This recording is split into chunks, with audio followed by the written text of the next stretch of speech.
Moving on, everybody. We'd like to welcome Alissa Pier from Minneapolis.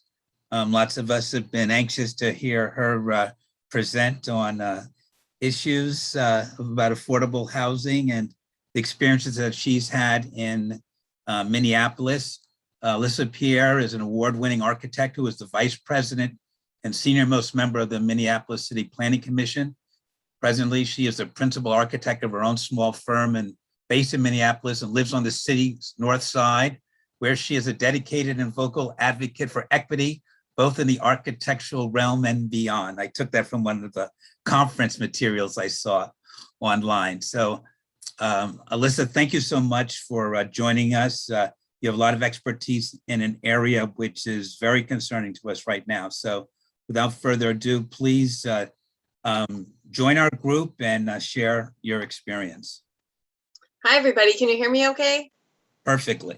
Super. Okay. So I looked at my time constraint and I'm a talker. So this will be like a challenge for me to squeeze it all into 20 minutes. But I kind of want to cruise you really quickly through part of a presentation just to set a little bit of background about some things.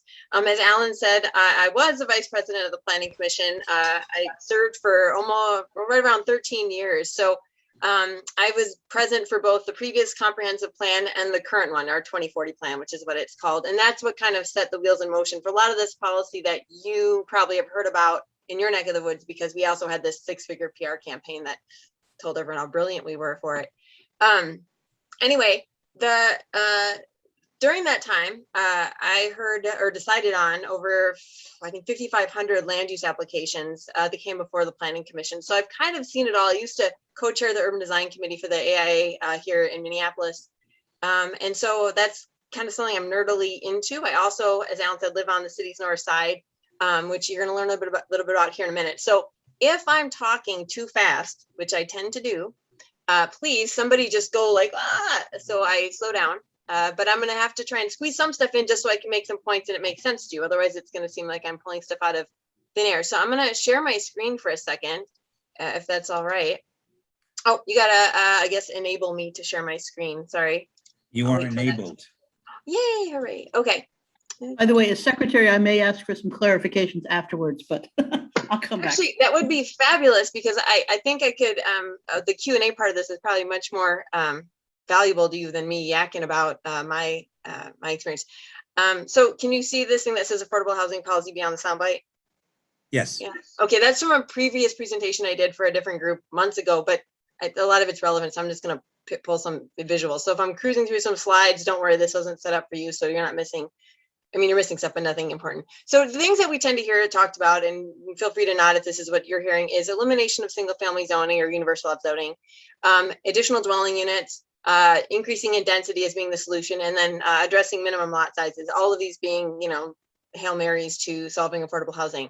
So I'm going to start by jumping right into a map. And this is a historic redlining map of Minneapolis. So what you're looking at here in this pastel area is the city of Minneapolis. This quadrant of the city is actually called North Minneapolis. I know it's northwest technically, but we call it north. So that's just for reference. You'll notice, if you can read the really fuzzy thing, and I'm sorry, this is a screen grab, but the yellow and pink are like the bad areas of the city, give them really bad mortgage rates and don't let, pretty much this is redlining.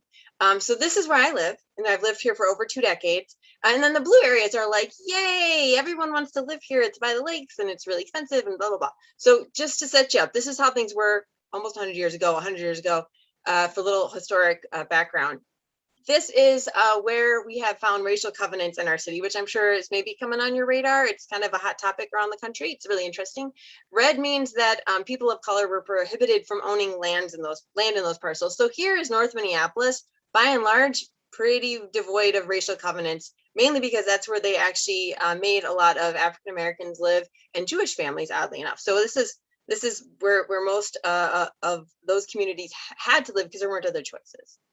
If we look at diversity in our city, purple is density of non-white populations, and yellow means it's pretty darn pasty. I mean, you can kind of get a sense where I'm going here. This is different, and then this is Phyllis Powderhorn. So the two things you're going to notice a lot in our city is this area of North Minneapolis and this, which is right around where George Floyd was murdered last year. So if you've all heard of, hopefully, unless you've lived under a shell or a rock or something. Again, same thing here. Most diverse areas, North, Phyllis Powderhorn, red is least diverse. This is an interesting one that went parcel by parcel. So it actually cataloged ethnicity of residents. And what you see again in North Minneapolis and Phyllis Powderhorn is that there's a lot of different colored dots. Because actually, when people think diversity, a lot of times they just think, oh, that's where, you know, a Black person lives. And in reality, in North Minneapolis, it's a very diverse. I mean, we have Hmong, Native American, African American, we have Somali, Latino, Latina. So you'll see again, North Minneapolis, Phyllis Powderhorn, and then again, a sea of blue.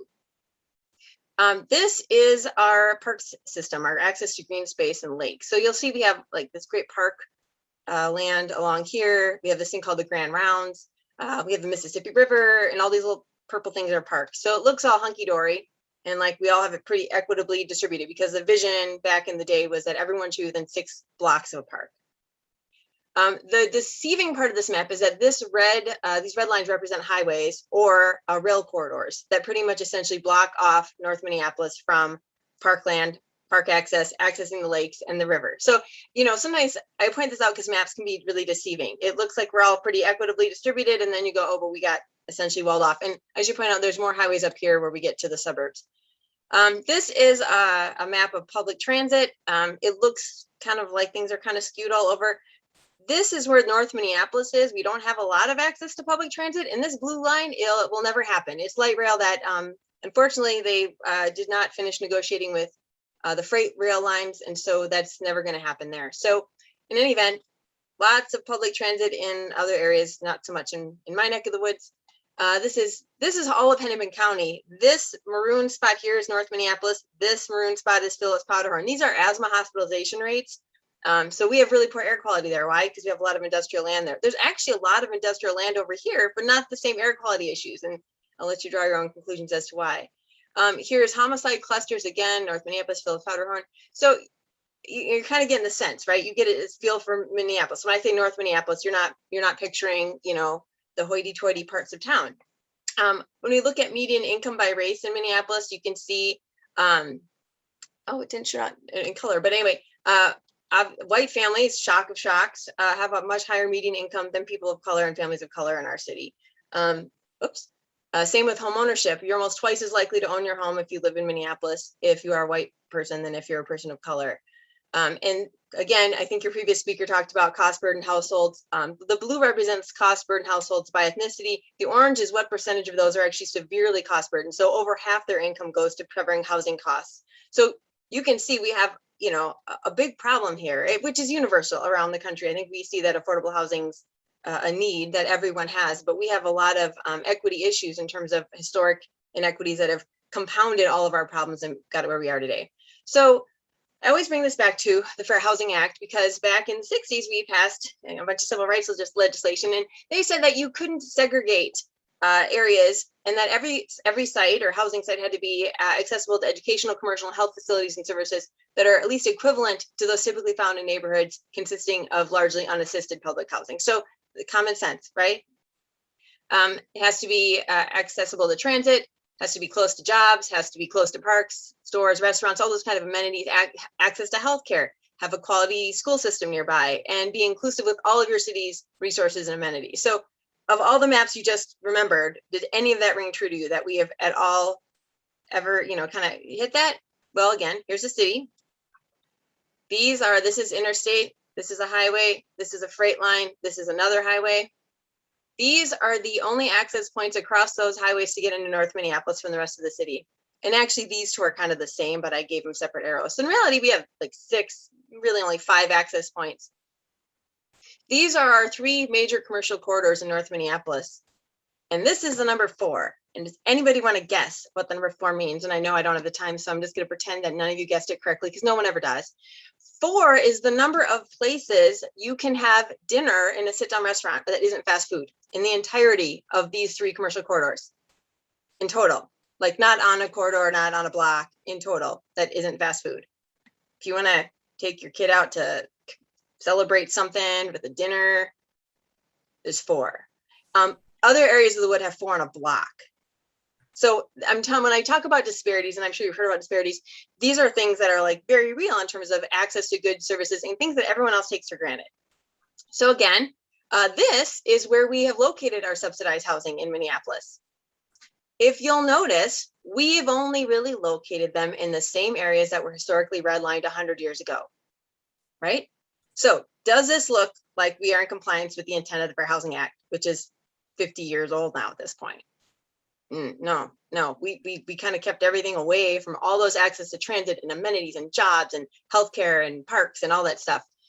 It looks identical. This is the same as this. This is the same as this. There's a few random outliers, but by and large, people don't have choices elsewhere because we've never made choices elsewhere. So one of the things your previous speaker talked about, and I think somebody asked a question about, was, is this only getting built on county land?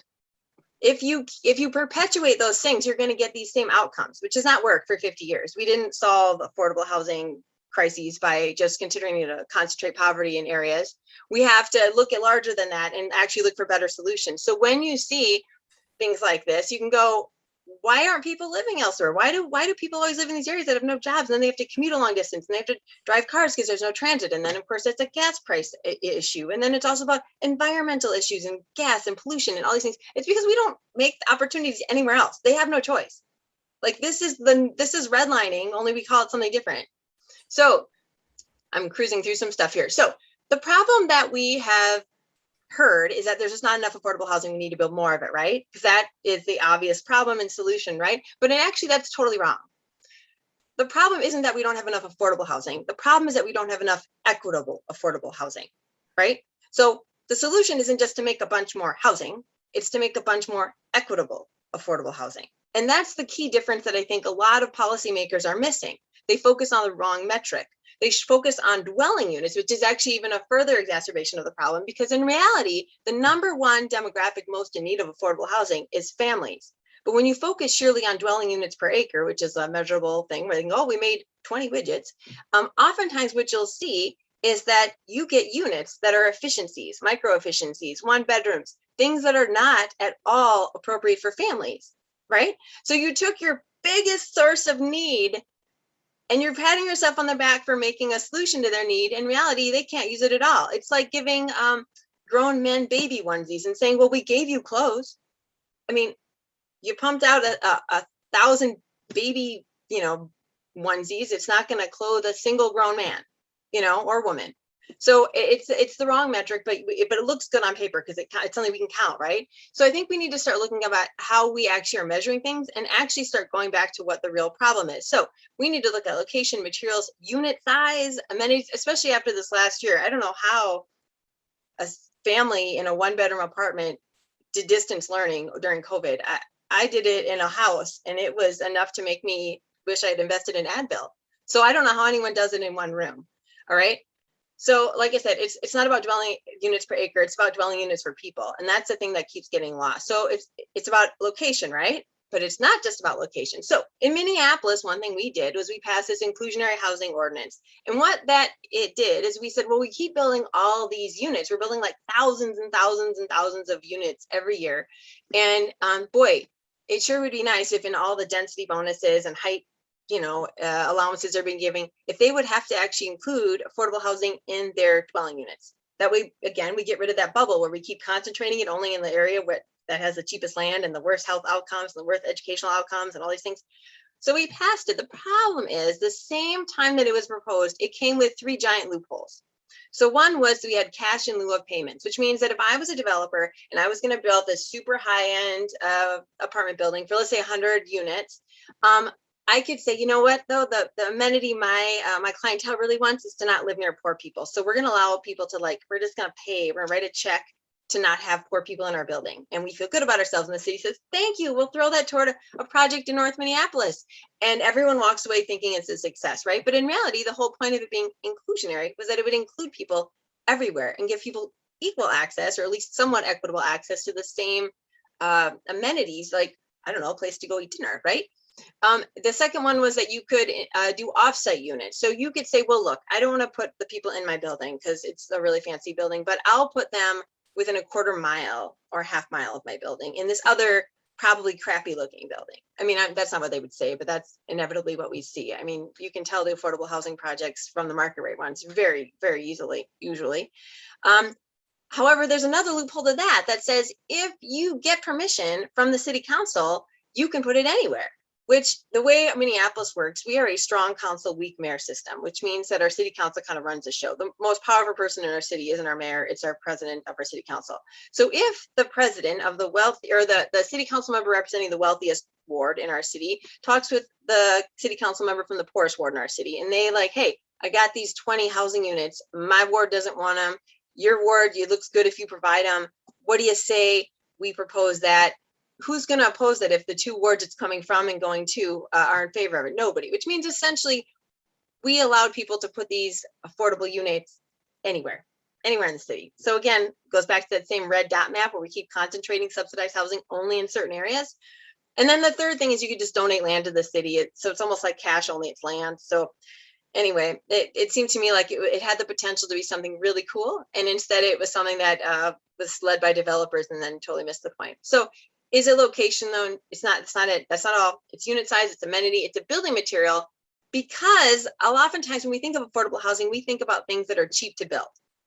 What's the cheapest land? What's the cheapest siding? What's the cheapest way of doing it? Can we mass produce it? Can we do prefab off-site? Can we have robots pour it out of a machine and 3D print it? Whatever it is to make it cheaper, right? Cheaper, faster, cheapest piece of land.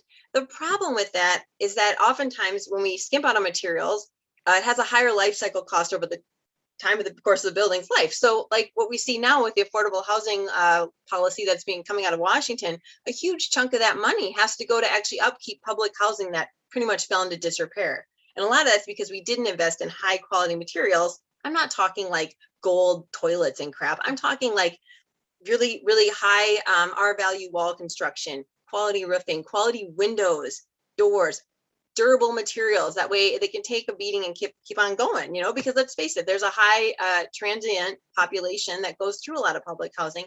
It has to make do with a lot, and it shouldn't be the cheapest thing where we put somebody in an affordable unit and then they have to deal with it falling apart for the next 30 years, which is in reality what happens. Even if you give somebody an affordable house that they end up being an owner of, if it ends up being something they have to throw all their money into, they probably can't afford to stay.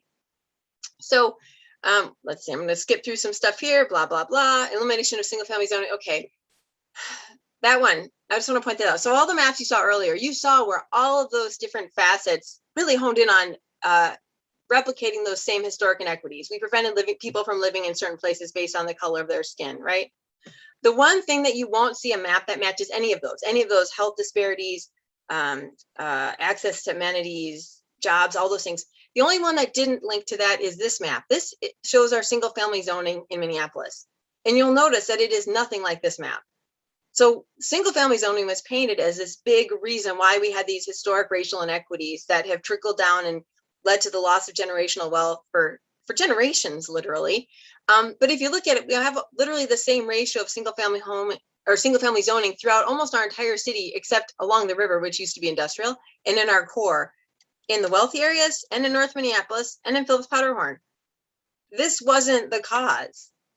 This isn't the cause of it. All those other things are the cause of it. And the fact that we keep concentrating things only in certain areas is the cause of it. This had nothing to do with it, but it made a really good soundbite. And that's unfortunately where this has kind of gone astray. So when we think about what does this mean? So Minneapolis approved universal upzoning of all single family lots. So you can build a triplex there by right. Right. So it sounds fine, right? People are going, well, that's great because people can afford then to triplex their house and then they can stay and rent it out. And that's a great little story if they can do it. The problem with it is that we're looking at a situation where people in my neck of the woods who maybe even saving up for years and years and years to try and afford that down payment. They've probably gone to first-time home buyer classes. They might be the first person in their entire family history to ever even get on the cusp of owning their own home. We saw the stats earlier. Home ownership rates are not good. Well, they find a bungalow. Let's say it's a bungalow. It's a nice little starter house, right? That they want to buy. All of a sudden, when you're looking at it in a triplex market, they have to compete with absentee investors who see it as a triplex cash flow situation, not so much as them competing against other first-time home buyers. So all of a sudden, they have to compete against a hedge fund, right? Who's going to win? Who can afford the down payment? Who can afford to just jack up the price just enough so they can't do it? They can't afford to win a bidding war, right? So we just basically made all of these properties in the neck of the woods that some people before wouldn't think about it. We made them completely out of reach of people that were already denied home ownership opportunities altogether. I mean, we exacerbated the problem, and it wasn't that density is the bad thing, right? Like when we talk about this, people often ask me, is density good? Is density bad? And I just say, if anybody tells you that it's either, they're stupid. Density is not a goal. It's not the devil. It's not God. It's just a tool. It can steer development to do certain things. And usually we like to concentrate density around commercial nodes, for example. That way there's enough people with disposable income to support the businesses. It makes sense, right? But blanket upzoning without any safeguards, all it did was give a free-for-all for developers, right? So we pretty much took the opportunity for home ownership out of people's hands. And what we've seen as a result of this policy is a continuation of valuations in certain neighborhoods skyrocketing. Well, most of the city, especially the wealthier areas, maybe saw a 20% increase in the median home price in the last 5 years. My neck of the woods, over 80%, in some places 100% increase. So the same house they could have bought 5 years ago for $100,000, $200,000 today. Okay, and we all know wages have been pretty stagnant, right? So it's not like their income's keeping up with that. If they can afford it 5 years ago, they sure as hell cannot afford it today. And all we did was move that dream even farther from them and say, if you want to stay, you have to rent. And if you want to rent, because the future of affordability is rental, that literally has been said in our city, you're going to be paying for that landlord's mortgage and insurance and property tax, plus a profit. So all three things that you'd be paying on your own if you owned it, only you probably would be paying slightly less because it wouldn't have gone up as high in price, but also a profit margin on top of that.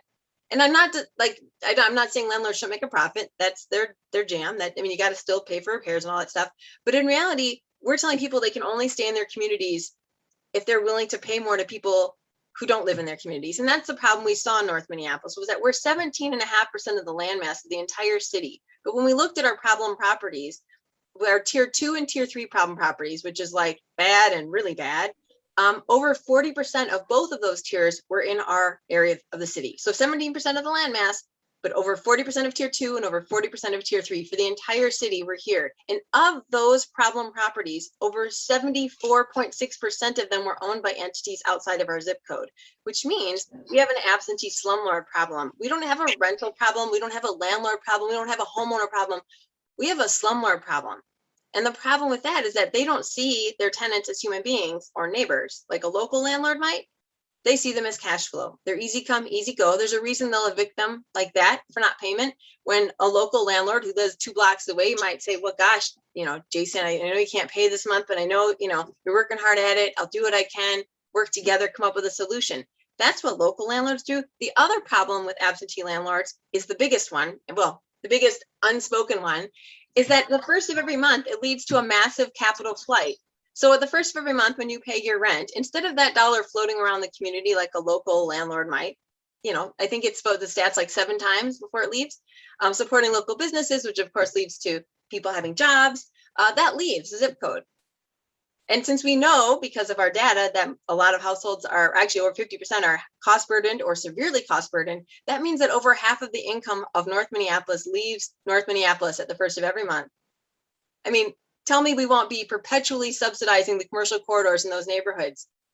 We will, because we have basically allowed a freeway or a river of income to leave the community just like that, right? And the problem also is with the triplex upzoning in the wealthier parts of the city, they were worried about a different thing. They were worried about tear downs. We're going to tear this down. Some guy's going to come in and build a 3-unit luxury high end, this, that, and the other. Probably, yeah. But in my neck of the woods, the cash, it doesn't pencil out. So what we see is that same little bungalow that Jane Doe wanted to buy in my neighborhood, that can be turned into a triplex just by slicing it up like a game of Tetris. All you need is 350 square feet per unit. Again, we took a house that was sized for a family with maybe 3 bedrooms, and we turned it into 3 efficiency units. And we, on paper, say we created 3 dwelling units out of 1. So it looks like a win. But in reality, we basically removed a family-sized unit, provided 3 efficiency units, and I can almost guarantee you that the rent for each of those is still going to be the same as what Jane Doe would have been renting that bungalow for in the first place, if not pretty close. So it's not as though we're saying do do with less square footage, do with less quality material, have less security in your housing choices because you don't own and the landlord doesn't know you. Probably somebody out of, I don't know, Florida, who knows, and do it for only a little less than market rate. Good job. There's affordability. I mean, so when we talk about these problems, they kind of compound one on top of each other. And that's why it's kind of hard to see how we can have those same walkable neighborhoods and communities that other areas have, and which are kind of held up as the example of where we're supposed to go, because all of these things slowly chip away at that opportunity. Those 4 sit-down restaurants that we have on our commercial corridors, that's all we're going to get. You're not going to get more because there's not the disposable income, and then there won't be the jobs. And then because we don't require any parking, people have to park on the street, which means that in order for them to get groceries, they have to take an Uber, which means every time they need food, they have a surcharge that people with means or access to great public transit or a garage of their own don't have to pay just to bring back groceries, because they can't walk 3 or 4 or 5 blocks with their 2 children and carrying bags of groceries to get to their teeny tiny efficiency apartment. I mean, it's one of those things that just makes life harder for people. The next thing we do is ADUs. Are you guys dealing with additional dwelling units in your neck of the woods? Definitely. Yeah. Yeah. They're, I'll just say this about them. They're not bad, but they're not an affordable housing thing. ADUs are all of the expensive square footage of a house and less of the cheap square footage. So you still got the kitchen, you still got the bathroom. You just got less hallways, less living rooms, and less bedrooms. So people think it's a quarter of the house, it's a quarter of the price. It's a quarter of the house and probably 85% of the price. I mean, it's not cheap. It's not cheap. It's not affordable. It's not an affordable solution. Maybe if you're having your parents move in with you, it is, but it's not going to help our affordable housing crisis unless you think we can literally build enough units to build our way out of it. And then eliminating minimum lot sizes. This was floating around for a while. I was hoping it already died a death, but is that coming up in your neck of the woods at all as a discussion point? I don't see any. Not really. Huh? Not really. Oh, well, that's good, because if they propose it, it's stupid. I mean, I'll give you this the really, really fast version of it, and you can decide that it's really boring or not. But the soundbite is that all these teeny tiny little undersized lots are floating around, and boy, if they could be built on, that would solve our problem. But because we don't allow it here, you know, we're causing prices to be more expensive because land's more expensive. The reality of it is all of those existing undersized lots in cities are often already grandfathered in because they were established and platted long before my grandparents existed, right? And so they are grandfathered in and allowed to be built on. And because we have things like minimum or maximum lot coverage, impervious surface coverages, minimum side yard, front yard, backyard setbacks, they have to get variances to build on those lots. And the thing you need to know about variances, unlike every other committee that you might have gone to a meeting for, planning committees such as planning commissions and zoning boards of adjustment are considered quasi-judicial in nature, which means that they just can't, you know, on a whim go one way or the other. They have to base it on established legal findings. One of the legal findings, at least in Minnesota, it's called practical difficulties. In other states, sometimes they call them hardships. You have to say, okay, I need to vary this rule, and it's because of this situation inherent to the land that's unique to the property that I did not create that I have to do it. Having an undersized lot actually allows the mechanism to allow for those variances for it to get built on, believe it or not. If you eliminated a minimum lot size, it removes that mechanism, and that would actually therefore make those lots unbuildable. The only thing it would allow is a developer to buy a big piece of land and tear it down and subdivide it into teeny tiny things and build teeny tiny little houses on it. So in reality, this is a big giveaway to developers. It doesn't help affordable housing at all, but it's spun in a way that makes it seem like it does. So if it comes to your direction, don't buy it. It's horrible. So anyway, I've just kind of rambled at this point. I could draw some conclusions, but I think maybe now I'll just stop sharing and just hear some questions from you, because I'm sure you probably have something you want to share. So, or ask, or maybe I bored you all and you're all asleep. Hardly. Hardly. We will watch this video often. So thank you so much for this presentation. And there are some questions in the chat. One of, okay. Should I kind of go down those real quick? So somebody asked, well, yes, please. Would you talk a little about tree canopy and potential stormwater flooding? This is a really interesting question. Okay, I'm gonna pull this packet up real quick here. I had to look this at. So the thing you should know about our elimination of single family zoning, it took effect on January 1st of 2020.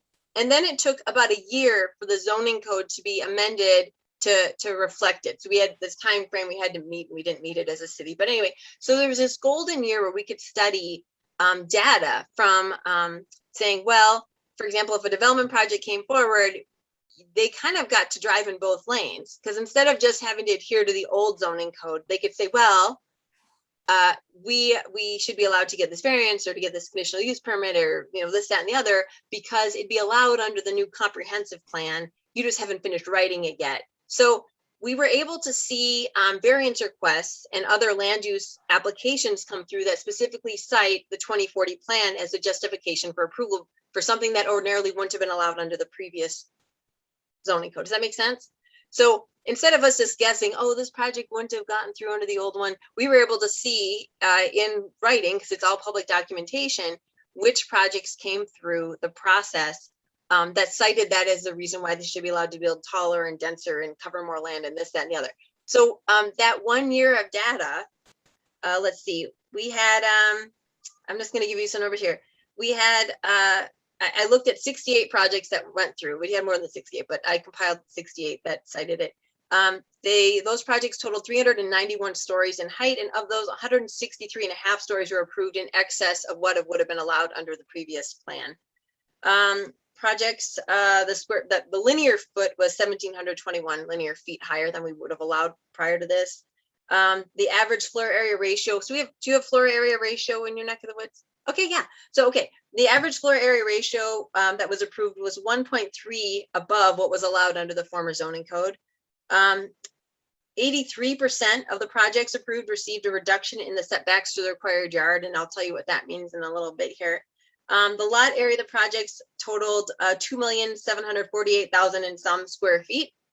And the total building footprints of those was 1,526,000 square feet. The average impervious surface coverage of those projects was 80.4%, which equates to 1,955,961.6 square feet of impervious surfaces. So what does that mean? So I was asked to compile this, so I did. And the thing that question might be getting at, I have to flip through this because it's been a while since I've actually done this data. So I'm sorry, it's taking me forever.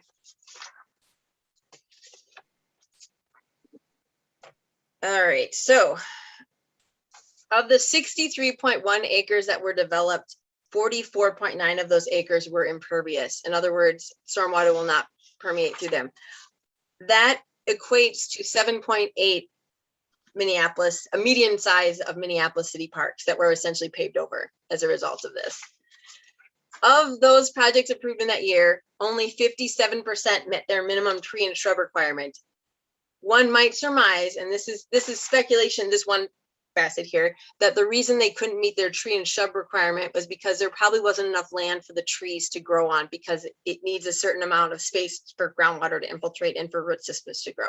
So for being all about sustainability, we kind of just shot ourselves in the foot a little bit by allowing so much land to be covered and not mandating that they find places to have trees and shrubs that were required, that these were required, and they got variances to not have that.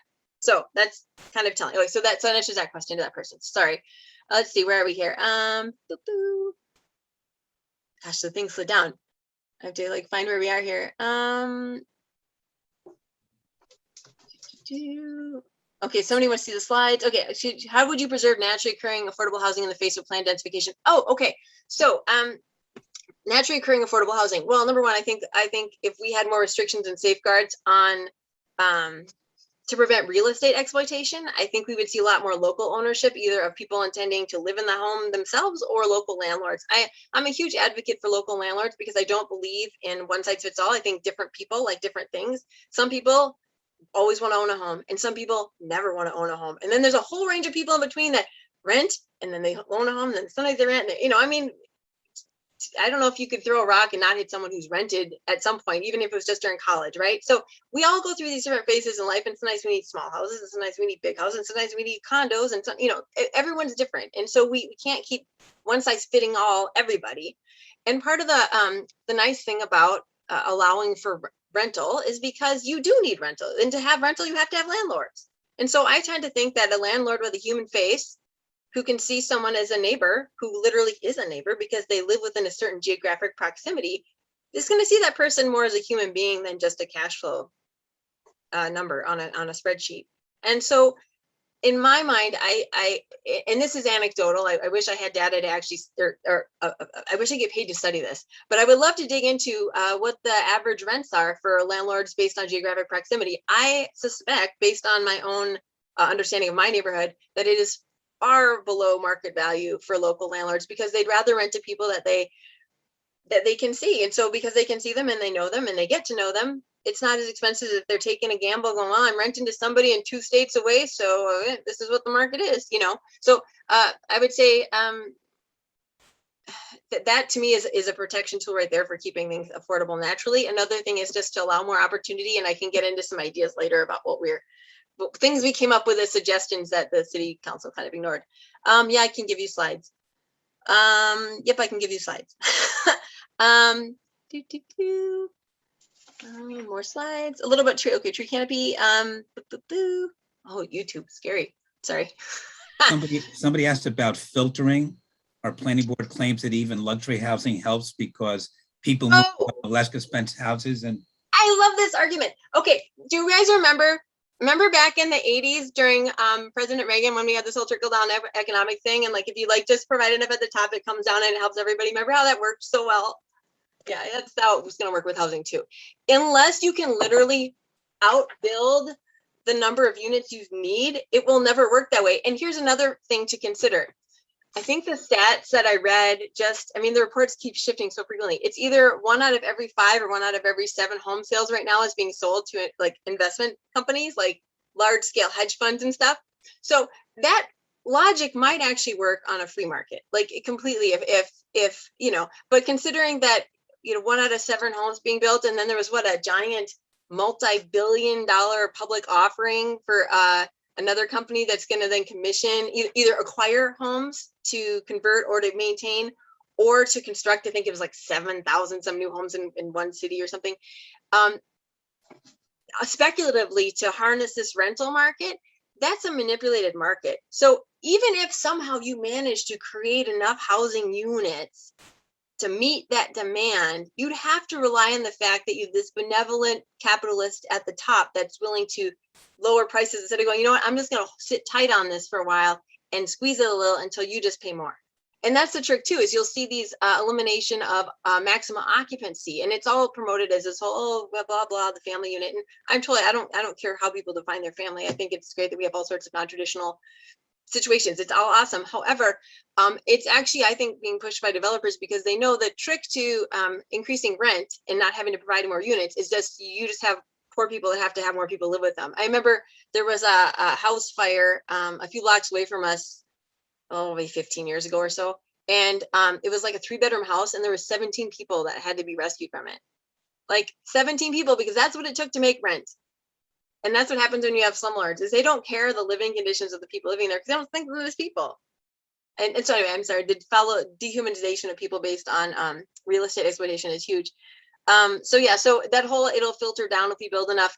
No, because it's not a free market. And B, by the time it trickles down, what are we leaving people? I mean, what are the dregs that we're saying, you can live in this total crap hole, but at least it's affordable, right?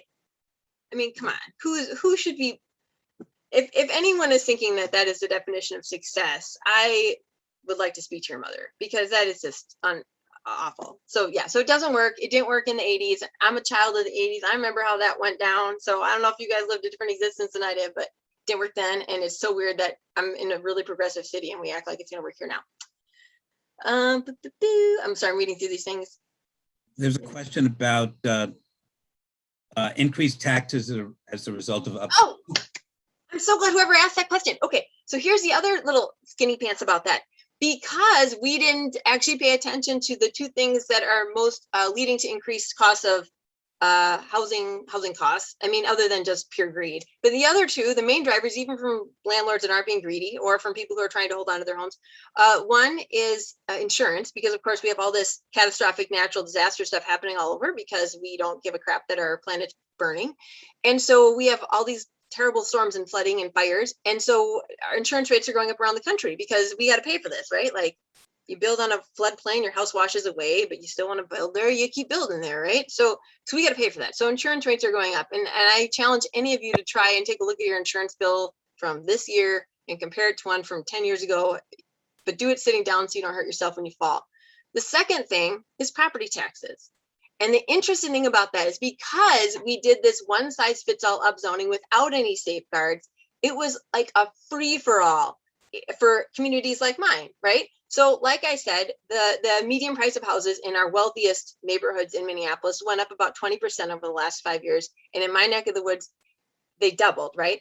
And with that came the fact that, gee, that house that got next door to you or down the block from you that got built by an investor, or not got built, got bought by an investor, and you outbid everybody or this, that, or the other. All of a sudden, your house is appraised more. You didn't do anything, John Doe down the block, but your house is now worth way more because Johnny Investor went and bought it for more. So maybe you're on a fixed income. Maybe, I don't know what your situation in life is. Maybe you're retired. Maybe you've lived there 50, 60 years.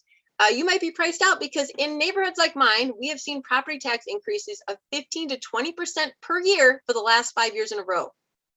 Per year. Now, not talking about the tax rate. In fact, our rate dipped down a little bit, but because of assessed value and because our value doubled, our neighbors are getting priced out.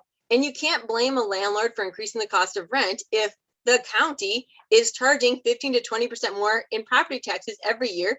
For year after year after year. I mean, quite frankly, I kind of go, before you tell them what to do with their rental income, maybe you should kind of control what you're doing with your taxing. Like, I mean, seriously, have some sort of, and again, this is where I think it comes down to, if you want to tax Johnny Hedge Fund, who has thousands of units across the country and doesn't give a crap about his house that's falling into disrepair a block away from me, go ahead, tax the crap out of him. But for, little Mrs. Smith down the street who lives in a duplex, or maybe she owns the house next to her, you're making it so she can't afford to keep tenants. She has to keep raising rent to them, or she can't afford to stay in her own house even. Maybe she just lives in this cute little bungalow or whatever. I mean, if you're on a fixed income, how do you keep up? So those two things alone could displace people. And that's what we're seeing actually, is people are being displaced and somehow we're still applauding. So yes, does it impact taxes? Absolutely. Has anyone done anything about them? Absolutely not. Sorry, I'm totally pessimistic about this whole thing. It's made me lose my faith in humanity, but here I am talking to you fine people. So hello. All right, what's the next question here? Somebody asked a question, are there any best practices for upzoning residential areas? Well, so here's the thing you need to know. Density in and of itself should not scare you too much, because in reality, living next to a triplex is not a whole lot different than living next to a house, right? Quite frankly, living next to a fourplex isn't that much different than living next to a house. It's not, I should say, provided they're not paving over the whole dang lot, right? Or having so much stuff without the public infrastructure like sewage and water supply and all those things to make up for. I mean, you got it, everything in balance, right? It's all part of a system. That's probably why we're supposed to have government, right?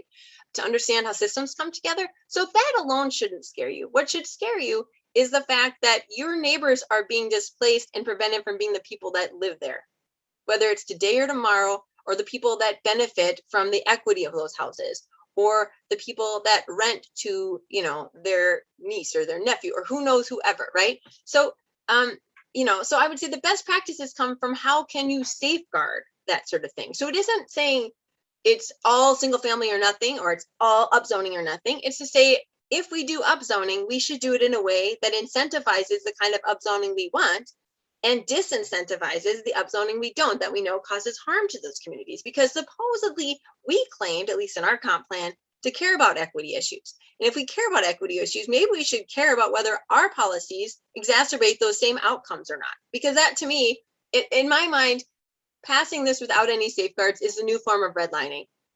I'll say it now, and in 30 years, when someone writes a textbook about it, you all can say you heard it first. But that's just the fact of the matter. So what does that look like? Does it mean that there are, it's universal upzoning, or it's upzoning if it's owner occupied?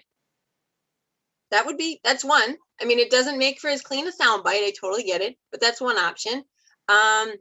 You could do it based on well, there's all sorts of things you do, but there's different safeguards. You just have to look at how do you craft it to get the outcomes you want, not just the dwelling unit counts up, but the outcomes. Like, why are we trying to do this in the first place? And part of that comes from a really specific understanding of who's in need of this. I mean, when we talk about we have a need for, I don't know, 40,000 more dwelling units. Well, of what type, of what size, of what kind? Are we talking senior dwelling units? Because I got to tell you, that's a lot different than talking about a family with 5 children dwelling units. You know, like, we have the data. Why are we not using it? I mean, does that not make sense to anybody else? It makes sense to me. And why don't we drill down and say we need this many units of this school. We need this many units of this size near healthcare. We need this many units of this. You know, I mean, it doesn't take a genius to pull data and actually find real solutions that target our needs. I mean, if you were sick with a disease, you wouldn't just say, give me medicine. You would say, give me the medicine that cures my disease, right? So I don't know, I'm going off on a tangent here a little bit. Let me ask a question, which is not in the chat, which is, can you describe what your community engagement process was when you were on the planning commission, and how long it took for your staff to develop the housing policy, and how much outreach to the community you did to get some ownership? Okay, so it takes about, before comp plans come to adoption, it takes about 2 to 3 years of planning. And since I was on, so I do not work for the city. I did not work for the city. I'm a citizen member of my term was up in January. Technically a mayoral appointee, although it's not like the mayor, I was appointed under the last 3 mayors, so it's not like they ever meet with you. But it takes about 3 years. And I was on, since I was a vice president, I was on the executive committee, and we met with the head of the planning department and a couple other people when this first came up. And the thing you should know about, again, our weak mayor, strong council system, is that our city council president was an urban planner.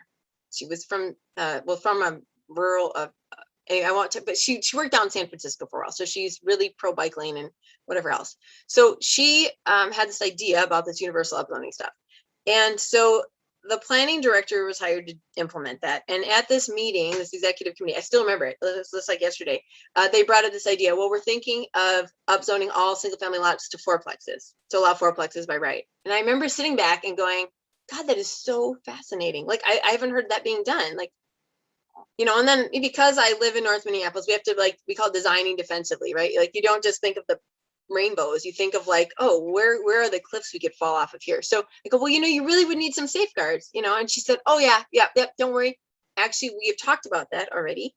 And we have decided we will have a mandatory owner occupancy requirement. I said, well, crap, then go to town. Like, the odds that someone's going to treat my neighborhood like garbage when they have to live there, very small. I mean, it's not impossible, but really statistically, they won't be part of that huge percentage of slumlords that we have currently.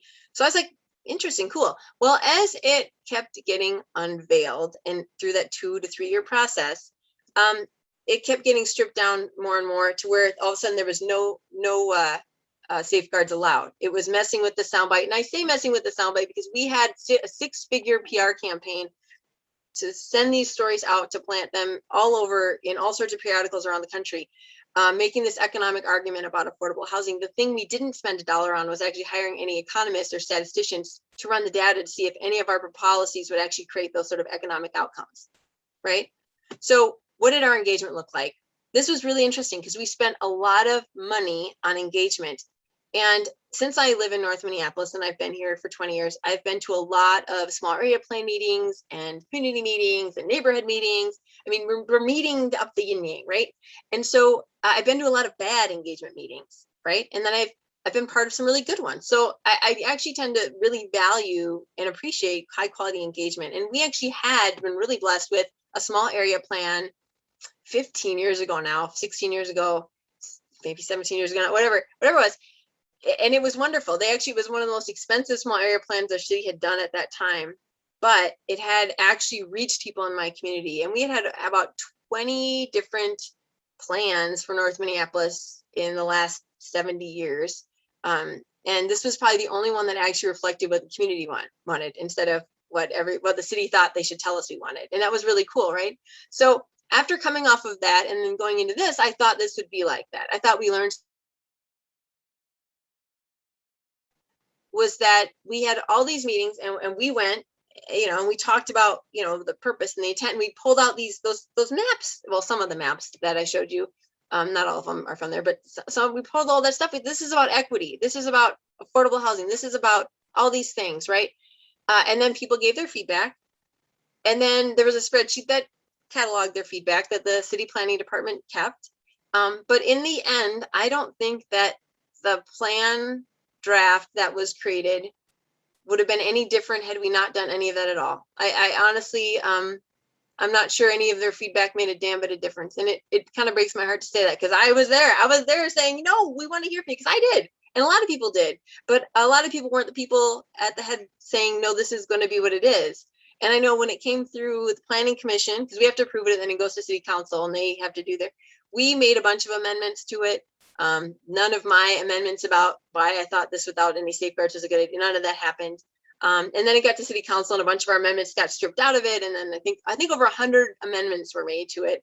And the biggest changes you could see were from city council members advocating for certain things to be zoned differently in their wards. It wasn't because a bunch of neighbors said, oh, but this, I mean, little things here and there. Yeah, but by and large, this ship was going to sail. It was going to sail no matter what. And it didn't matter if everyone had said, but what about this? What about that? It didn't matter. It was muddying the message. And in fact, that's why when I said it was proposed as fourplexes, and yet I talk about triplexes, it's because one of the city council members leaked it to the press ahead of the press release schedule. And everyone freaked out, right? It was like the wealthy wards in our city just lost their minds. They were like, fourplexes everywhere. This is gonna be, Armageddon. I don't know what the logic was, but at the end of the day, though, they went through all this engagement, and then they said, well, we've heard you, we listened to you, and you're right, it's too much, we'll do triplexes. And so I thought, oh, that's, I mean, potato, but okay, it's kind of nice that you guys listened. And then I literally happened to have, this is when I started losing my faith in humanity. I literally was at an engagement session and I ran into one of the planners and I mentioned it to him. And he said, well, Alissa, you knew it would be triplexes all along. And I said, what? No, why would it be triplex? What? Like, no, it's fourplexes. He said, come on now. We always knew that because once you do fourplexes, you need a licensed architect to design it. We always knew that developers would opt to do a triplex so they wouldn't have to pay that money. So the fourplexes was like, we did all this stuff. But in reality, they knew that developers would cheat out on it and do a lower. Well, they changed it to triplexes anyway, because they really weren't losing anything. And that really was sad for two reasons. Number one, because I felt like it was a big fat lie.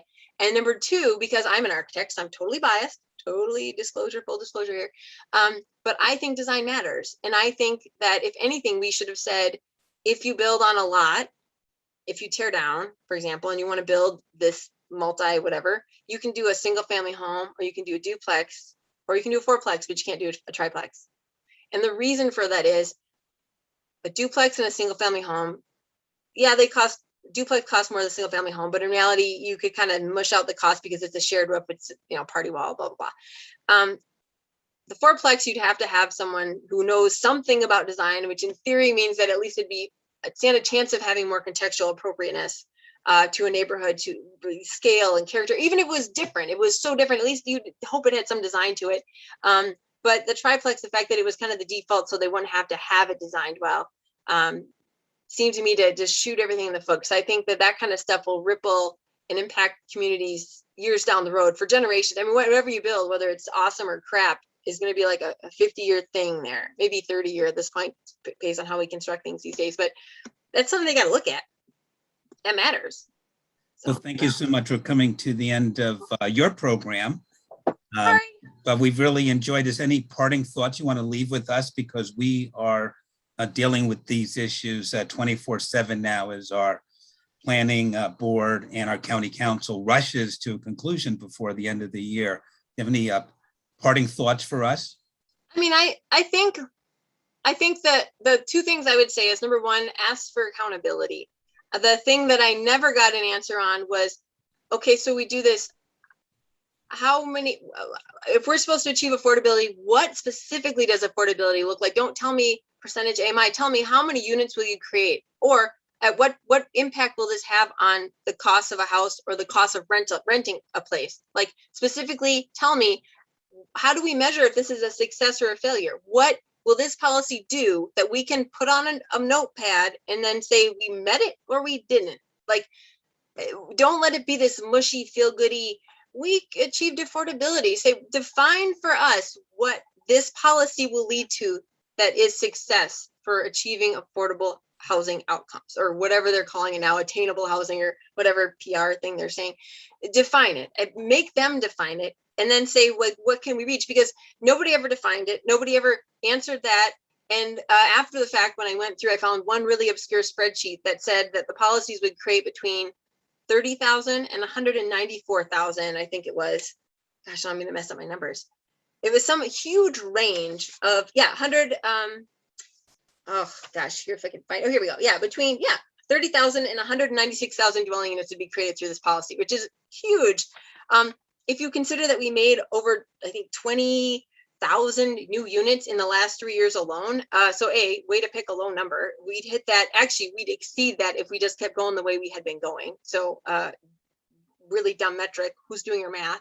Or the fact that we only have 183,000 dwelling units in our city as is. So you'd more than double it. Like, what realistically will this policy do other than warm, fuzzy, feel good crap that we can pour money doing the same stuff we always do, but say we did something different with? You know, like, nail it down so that way you can have something to point to and say, within how many years will we see this and what will we see?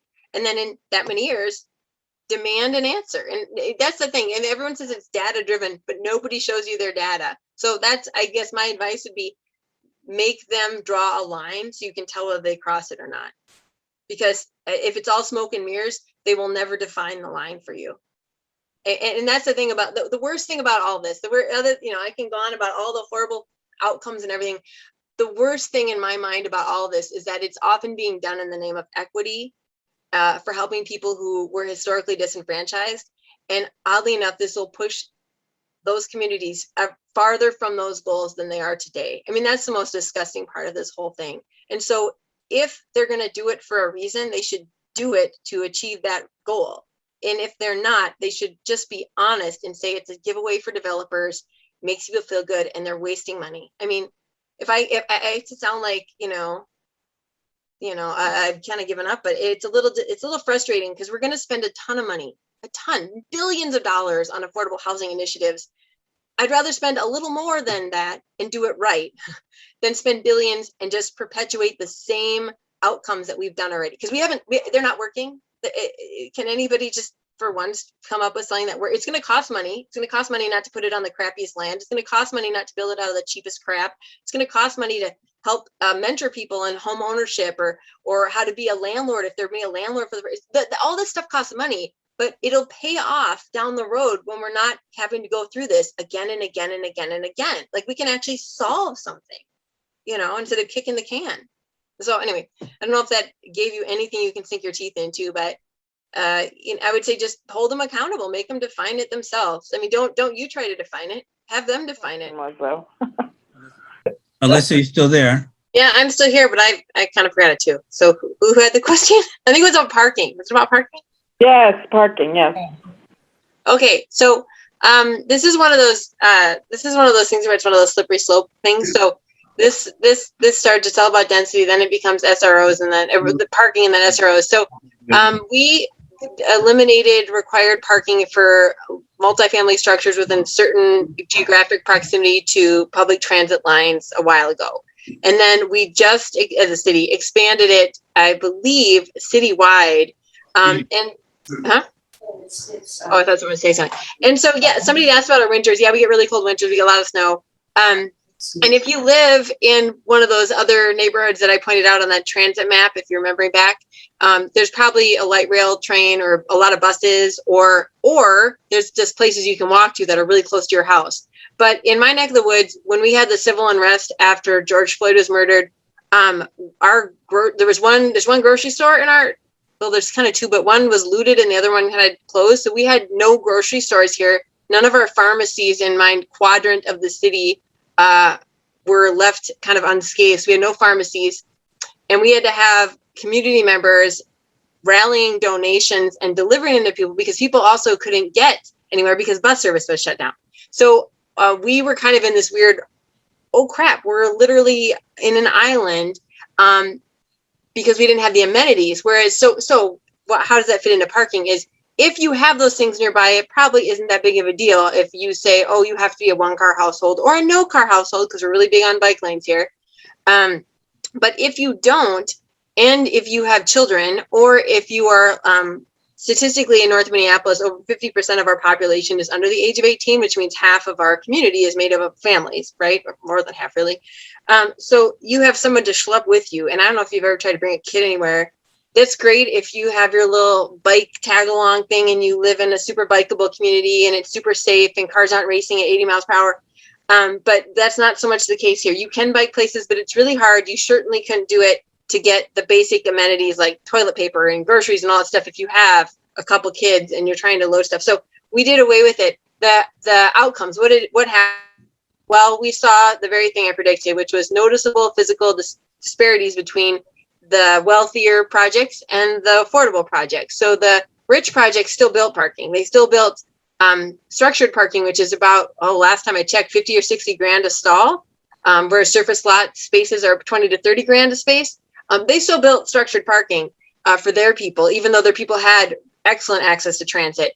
In my area, people did not build parking because it's expensive. So the promise was, because we won't require parking, it'll be money that'll be saved by the development, and then it'll be realized in the form of lower housing costs. Well, when we did this, housing costs didn't go lower at all. It just lined developers' pockets. So all that 50 to 60 grand per stall that they didn't have to do in structured parking, or 20 to 30 grand in surface parking lots, just went to the developer. It didn't go to making the unit 60 grand cheaper or 30 grand cheaper. So we didn't see those realizations. And part of this is because the whole impetus of the comp plan, first was about equity and second was about sustainability, was that we need to cut auto emissions, which we do because of climate change. The interesting thing to bring up, though, is what happens if we go to e-vehicles or a shared vehicle economy, in which case maybe there's cars driving around on autopilot, picking people up and schlepping around. You still need roads for that, but we don't have the same emissions problem that we do with a bunch of cars where individual people are making things. And when we point out that people in my neck of the woods, there's no jobs here, not no jobs, but there's very few jobs here, especially living wage jobs. So usually you have to drive. If you take a bus to get somewhere, it's probably an hour each way, if not more, to get to your destination. So most people here have cars. They don't have cars because they are car enthusiasts or hobbyists necessarily. They have them because they have to have them. You can't get anywhere and still get back to pick up your kid or get your groceries or do whatever without it. You can't earn a living. A car is a necessity. So it's one of those weird things where they made a decision that environmental things, all they need to do is create more bike lanes and cut cars. And that would be our way of achieving climate resiliency, which is really simplistic and not at all accurate. Instead of going, how do people actually live? How will we change how we navigate things in the next 50 years? So what it did is it made buildings that are very noticeably different with amenities. Again, one has parking no matter what, often more spaces per unit than were required by code. Previously zoning code. And then the other has no parking, but a lot of people in smaller units, we have more density really on the lot and nowhere to park, especially nowhere to park that's necessarily safe if you're a single mother and you have little kids and you're trying to get food. So it's one of those things where because the people making the policy don't live in those communities, they don't really see how those actually impact the lives of real people. It's a very white upper middle class attitude about how the ideal utopian urban city is, which fine, that's probably the world they're living in, but it isn't the reality for a lot of people. So I'm not like saying I think people should have 1 billion cars and have a bunch of garages and whatever, but even to mandate that we require something was really thought about, even though we were pointing out that even a token half dozen spaces at least give somebody something to park at to unload their stuff. I mean, it's a bizarre. I don't know if I answered your question, if I just rambled about parking for 5 minutes, but was that helpful at all? It's all very helpful. And once again, we want to thank you so much for educating us about your experiences and the unintended consequences. And we're going to take it under advisement, and hope you enjoyed hope you enjoyed our conversation about our resolution and how we're. It's interesting to see, because you're not the only place around the country doing this. There's lots of places that are freaking out about this being pushed. And I think that the interesting thing about it is that it's being pushed for reasons that have nothing to do with the outcomes that it'll have. And when you really dig into the nitty gritty, they don't suss out. So it's just, it's unfortunate in a way, but you know, it's a good conversation. I think the thing to do is you know, if your policymakers have already made up their mind, it's to bring attention to the negative unintended consequences that will come. Bring attention to that to people that will make noise about those consequences, because it's really easy in this topic to get really bored and lost if you're the average person on the street. I mean, who doesn't want more affordable housing? Who doesn't want, you know, this, that, and the other? I mean, they're all good talking points. But when you drill down to, but if that's the goal, why are we creating this outcome? That'll be what sways it. I hate to say it's public opinion that'll sway it, like big public opinion more than logic and reason, sadly. Alissa, Pierre, thank you so much for joining us this evening.